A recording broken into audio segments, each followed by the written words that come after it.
babaye mu mutwe wa FDLR bakaza kugira amahirwe yo gutoroka bakava mu mashyamba ya Kongo, bemeza ko icyo ibereyeho kuva yashingwa ari uguhungabanya umutekano w'u Rwanda no kwica abantu bose bitwa abatutsi, nk'uko wari umugambi batangiriye mu Rwanda ubwo bakoraga jenoside yakorewe abatutsi. Adams Kwizera. Hashize imyaka ikabaka 30 umutwe wa FDLR wabasize bakoze jenoside yakorewe abatutsi mu Rwanda ushinzwe. Ni umutwe wubakiye ku ngengabitekerezo ya jenoside. Ibi bishingira ku bitero wagiye ugaba ku Rwanda uhereye mu bihe by'abacengezi mu bice bitandukanye by'uburengerazuba n'amajyaruguru y'u Rwanda, ndetse no kuva ukitwa Alira. Hakizimana Bahati Jean Bosco ni umwe mu barabarwanyi b'uyu mutwe kuva ugishingwa, avuga ko icyo washyiriweho cyari uguhungabanya umutekano w'u Rwanda ndetse no kurangiza umugambi wa jenoside, bakomeza kwica uwo ari we wese wo mu bwoko bw'abatutsi. Muri za 1997 mu ntambara z'abacengezi babonye byinshi. Ibyo byose byari bigamije nyine kuhungabanya umutekano w'u Rwanda, ariko jewe ntabwo mbirebera hariya gusa. Yonde bibikorwa bibisha bya FDLR hanini mbirebera no kwangiriza imitekerereze y'abanyarwanda muri rusange.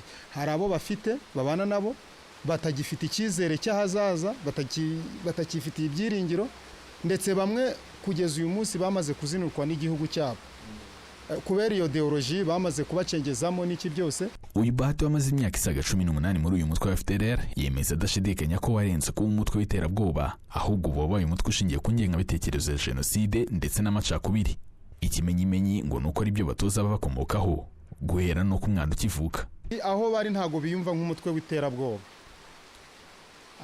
ariko noneho nabo babana nabo barwana babereka ko babarwanirira, ariko bakabereka ko icyo bashaka kubakiza ari ingoma ntutsi yamaze imyaka irenga 400 ikoloniza uwitwa umuhutu, hanyuma bakabigisha amateka y'ingoma za Karinga. Bavuga ko rero mu kuba bari mu ishyamba ari mu buryo bwo kwirengera, baharanira ko bazarwana kugeza uwo mututsi avuyeho, bakongera bakisubiza cyane ko bo batemera ko n'uwo mututsi ari umwene gihugu w'u Rwanda.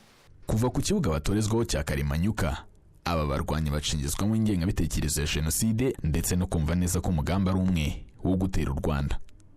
Ishimwe Patrick na Atangimana Delphin bombi bafite imyaka 21 bari mu batoretse FDLR mu minsi ishize. Amafunzo FDLR ikora akenshi batubwira ko igihe kizagera tukafata u Rwanda, batubwira ko niturangiza gukubita M23 tuzaza gufata u Rwanda. Twe twabaga mu Agura musozi guraho hamwe na ira regima, niyo twaturutse tuvuye, ariko haracari haduye nyinji abanzi b'u Rwanda ndetse abana b'abanyarwanda bakaba babashuka bababwira ko baramutse batashe bakava hariya bakagera ku butaka bw'u Rwanda babica. Mwaka w'1994 abasize bakoze jenoside yakorewe abatutsi mu Rwanda bakomeje umugambi wo kwica abatutsi, bituma batangira guhungira mu bihugu birimo n'u Rwanda. Tubona hari abari kudukurikira bari kuduhiga, twaragiye tunyura Minova, twebwe twanyuze Minova dukomeza Mugunga duhingukana Goma. Mugunga ariho n'ubundi twahageze tuhasanga abari barahunze bavuye mu Rwanda, bari bamaze gukora jenoside mu Rwanda. Hari hakambitse hari abantu benshi, aho baturebaga bakavuga ati bagatangira gushaka no kutwica turi Mugunga, ariko kubw'amahirwe twarabacitse turagenda tugera Goma, duhita twambuka tugera Igisenyi. Bigaragara ko bari basa nabo bafitanye ubumwe na perezida wabo, kuko ingabo za Zaire kigeza mu Butu nabo bafatanyaga nabo ngabo bakatwica barebera, nabo bagafatanya nabo kurya ibyacu. Ubwo yari mu kiganiro n'itangazamakuru muri Mutarama uyu mwaka, Perezida Paul Kagame yagaragaje ko kutarandura burundu uyu mutwe wa FDLR biri mu byabujije amahoro aka karere, kandi byarashobokaga iyo habaho ubushake bwa politiki bwa Repubulika ya Demokarasi ya Kongo. We told these people,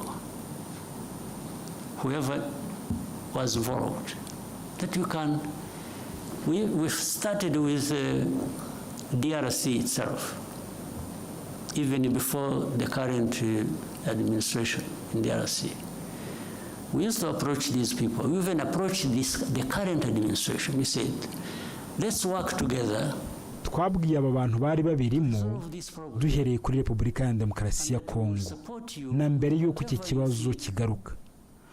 Tubasaba tuti reka dukorane mu rwego rwo gukemura iki kibazo, kandi tuzabafasha mu kubona buri kimwe mukeneye, kandi natwe tuzabaha n'amikoro yacu mu rwego rwo kurwanya iyi FDLR, ariko barabyanze.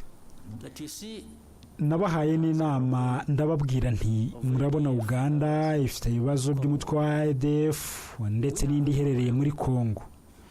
Dufitanye ikibazo cya FDLR nayo iherereye muri Kongo. Uburundi nabwo buvuga ko bufite ikibazo nacyo gishingiye muri Kongo. Narababwiye nti kuki twese tutakorera hamwe, Uganda igakorana na Kongo, u Rwanda rugakorana na Kongo, ndetse n'Uburundi bugakorana na Kongo mu kurandura igiteza umutekano muke wose ugaragara ku mipaka yacu. Nabibahayemo igitekerezo kuri ubu buyobozi buriho muri 2019, gusa icyo bakoze bemereye Uganda ko ingabo zayo zijya kurwanya ADF, bemereye Uburundi kujya muri Kongo bucece kurwanya imitwe bari kurwanya, ariko bigeze ku Rwanda baranga. Birumvikana ibyo hari ikintu bivuze. Baranze babyibwirije cyangwa hari uwabagira inama kuko badashaka ko iki kibazo cya FDLR kirangira. Of course that means something. They refused because either on their own or on the advice by whoever, they actually didn't want this problem of FDLR addressed.